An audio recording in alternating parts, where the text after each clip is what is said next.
Hello every one, எல்லாரும் எப்படி இருக்கீங்க? நல்லா இருக்கீங்கன்னு சொல்லிட்டு நம்புறேன். நான் இப்போ உங்களுக்கு ஒரு வீடியோ டிஸ்பிளே பண்றேன், அதை பார்த்துட்டு வாங்க.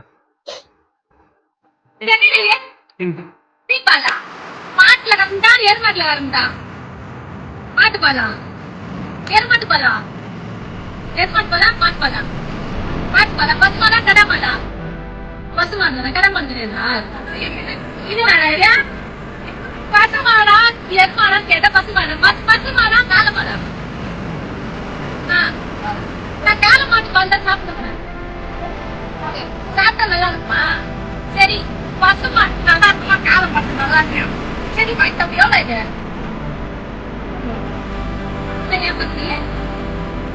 காசு தருங்க, காசுலாம் தரமாட்டேன்.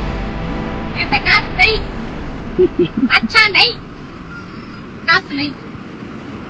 சரி பாய். பார்த்துருப்பீங்கன்னு சொல்லிட்டு நினைக்கிறேன். இந்த வீடியோ வந்து நான் நேற்றே பார்த்துட்டேன். சரி, இதை பெருசாக எடுத்துக்க வேணாம் அப்படின்னு சொல்லிட்டு இருந்தேன். பட்டு இவர்களை பற்றியெல்லாம் பேசாமல் இருந்தால் நம்மலாம் யூடியூப் சேனல் வச்சுருக்கதே வேஸ்ட்டு அப்படின்ற ஒரு எண்ணம் எனக்குள்ளே வந்துச்சு. ஸோ அதனால தான் பேசுவோன்னு சொல்லிட்டு பேசுகிறேன். அந்த ஆன்ட்டிக்கு சேட்டையை பார்த்தீங்களா? ஒழுங்காக பீச்சுக்கு வந்தோமா, வாங்கினோமா, தின்னமான்னு கோபமா இல்லாமல் எருவு மாட்டில் கலந்ததா இல்லை பசுமாட்டு பாலான்னு கேட்டுருக்கு. எந்த மாட்டில் கலந்தா உனக்கு என்ன? உங்ககிட்டயே காசு இல்லாம தான் அவங்ககிட்ட கடலை போட்டுட்டு இருக்க. வாங்கி தின்னுட்டு ஓசியில போக வேண்டியதானே. அதை விட்டுட்டு வெயில்ல நின்று வியாபாரம் பார்க்குற அவனோட உயிரை போட்டு ஏன் வாங்குற? நீ அந்த ஃபீல்டுல இருந்து அந்த வியாபாரம் பார்த்தாதான் உனக்கு தெரியும் அந்த பணம் சம்பாதிக்கிறதுக்கு அவன் எவ்வளவு கஷ்டப்பட்டு எவ்வளவு நேரம் அவங்க வெயில்ல நிக்கிறாங்கன்றது. நீ ஒரு 10 நிமிஷம் பீச்சுக்கு வருவ, அது ஆளையும் நல்லா பாருங்க, எந்திரிச்சு தலை கூட சீவாம அப்படியே ஒரு இட்டு போன ட்ரெஸ்ஸை போட்டு வந்துடுறது.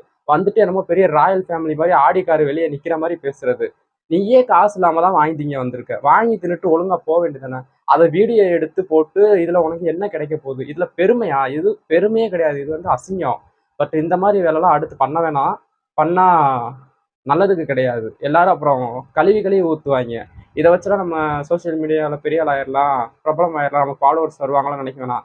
வர்ற ஃபாலோவர்ஸ் ஃபுல்லா அவங்கள பாராட்ட வர மாட்டாங்க, கழுவி ஊத்துறதுக்கு தான் வருவாங்களே தவிர இது வந்து நல்ல விஷயம் கிடையாது.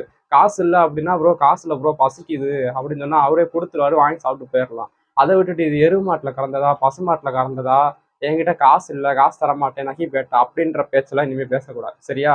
காசு இல்லைன்னு கேட்டால் தமிழ்நாட்டு மக்கள் யாராக இருந்தாலும் உதவி செய்வாங்க. எந்த நாட்டு மக்களாக இருந்தாலும் காசு இல்லை பசிக்குதுன்னு போய் கேட்டால் அவங்க வந்து உதவி பண்ணுவாங்க. அவன் வாங்கி சாப்பிட்டுட்டு போயிடணும். அதை விட்டுட்டு அதை நல்லா ஆளை செய்யும் பாருங்க. காலையில் எழுந்திரிச்சு மூஞ்சி கூட கழுவாமல் தலையும் சீவாமல் ஒன்றும் சீவாமல் ஒரு இத்து போன ட்ரெஸ்ஸை போட்டு அப்படியே கிளம்பி வந்துடுது. எவனா கிடைப்பான் அப்படின்னு சொல்லிட்டு. வேற எவன்ட்டையாவது போயிட்டு உங்களுடைய ஆட்டிடியூட்டை அந்த மாதிரி காட்டுங்க. இந்த மாதிரி கஷ்டப்படுறவங்க கிட்ட வேணாம், ஓகேவா? தேங்க்யூ ஃபார் வாட்சிங் திஸ் வீடியோ. இந்த வீடியோவில் நான் இதெல்லாம் சொல்லணும் பேசணும்னு நினச்சேன். நான் எப்போவுமே எல்லா வீடியோலையும் சொல்லுவேன், என் மனசுக்கு என்ன தோணுதோ அதை நான் அப்படியே வீடியோவாக எடுத்துருவேன் அப்படின்னு சொல்லிட்டு. பட் இந்த இந்த வீடியோ பார்த்தோன்னா எனக்கு அவ்வளோ ஒரு இது, ஏன்னா ஒரு கஷ்டப்பட்டு வெயிலில் நின்று அது அந்த பையன் வந்து அவங்க கேட்டோன்னே அவங்க வந்து நின்ன உடனே கட் பண்ணி அவங்க கையில் கொடுத்துட்டான். ஸோ அந்த அளவுக்கு வந்து அவங்க வந்து இவளுக்கு வந்து ரெஸ்பெக்ட் கொடுக்குறாங்க. பட் மரியாதையை காப்பாற்றிக்க தெரில. என்ன பண்ண காரணம் வந்து அவங்களுடைய நாகரிகம் அப்படிதான். ஸோ ஓகே, தேங்க்யூ ஃபார் வாட்சிங் திஸ் வீடியோ. இந்த வீடியோவில் வந்து நான் யார் மனசாவது கஷ்டப்படுத்துகிற மாதிரி பேசியிருந்தாலோ இல்லை யாரையாவது கஷ்டப்படுத்துகிற மாதிரி ஏதாவது சொல்ல வந்திருந்தாலோ தயவு செஞ்சு என்னை மன்னிச்சுக்கோங்க. நான் எல்லா வீடியோலையும் சொல்கிற வார்த்தை தான் இது. பட் எனக்கு பேசணும்னு தோணுச்சு, அவ்வளோதான். மித்தபடி நம்ம யாருக்கும் பயம்லாம் கிடையாது. ஒரு விஷயம் சொல்லணும்னு தோணுச்சு, தப்புன்னு தோணுச்சுன்னா நான் பேசிடுவேன். மித்தபடி யார் மனசையும் கஷ்டப்படுத்தணுன்றதுக்காண்டியெல்லாம் நான் எதுவும் பேச மாட்டேன். எனக்கு சரியில்லை இதை பேசணும் சோசியல் மீடியாவில் போடணும் அப்படின்னு தோணுச்சுன்னா நான் பேசிடுவேன். So thank you guys. Thank you guys. என்ன இன்னைக்கு ரொம்ப ஜாம் ஆகுது. இந்த இருக்கு உங்க சீட் தெரியுது, நீ மூடு. நம்ம வீடியோ வந்து சப்ஸ்கிரைப் பண்ணாமல் நிறையா பேர் பார்த்துக்கிட்டு இருந்தீங்க. ஸோ நீங்கள் தயவு செஞ்சு சப்ஸ்கிரைப் பண்ணி எனக்கு உங்கள் ஆதரவை தருவீங்கன்னு சொல்லிட்டு நம்புகிறேன். ஏன்னா நீங்கள் சப்ஸ்கிரைப் பண்ணால் தான் எனக்கு அடுத்த வீடியோ போடுறதுக்கு ஒரு மோட்டிவேஷ்னலாக இருக்கும். ஸோ அந்த ஒரு மோட்டிவேஷனுக்காக தான் நான் உங்களை சப்ஸ்கிரைப் பண்ண சொல்கிறேன். நான் போடுற வீடியோலாம் பாருங்கள், அது கண்டென்ட் நல்லா இருந்துச்சு, யார் மனசையும் கஷ்டப்படுத்துகிற மாதிரி இல்லை, தேவையில்லாத கண்டென்ட்டாக இருந்துச்சு அப்படின்னா நீங்கள் சப்ஸ்கிரைப் பண்ண வேணாம். தேவையில்லாத கண்டென்ட்டாக இருந்துச்சு அப்படின்னா ஸோ உங்களுக்கு பிடிச்சிருந்துச்சு, ஓகே ஓரளவுக்கு இந்த பையன் நல்லா பண்ணுறான் அப்படின்னு தோணுனா மட்டும் நீங்கள் சப்ஸ்கிரைப் பண்ணால் போதும். ஸோ ஷேர் பண்ணியும் விடுங்க, அவங்களும் சப்ஸ்கிரைப் பண்ணுவாங்கல்ல. ஓகே கைஸ், தேங்க்யூ ஃபார் வாட்சிங் திஸ் வீடியோ. இந்த வீடியோ உங்களுக்கு பிடிச்சிருந்துச்சு அப்படின்னா லைக் பண்ணுங்கள், உங்கள் ஃப்ரெண்ட்ஸுக்கும் ஷேர் பண்ணுங்கள். சப்ஸ்கிரைப் பண்ணாதவங்க சப்ஸ்கிரைப் பண்ணுங்கள், சப்ஸ்கிரைப் பண்ணவங்க ஷேர் பண்ணி உங்கள் ஃப்ரெண்ட்ஸையும் சப்ஸ்கிரைப் பண்ண சொல்லுங்கள். தேங்க்யூ ஃபார் வாட்சிங் திஸ் வீடியோ.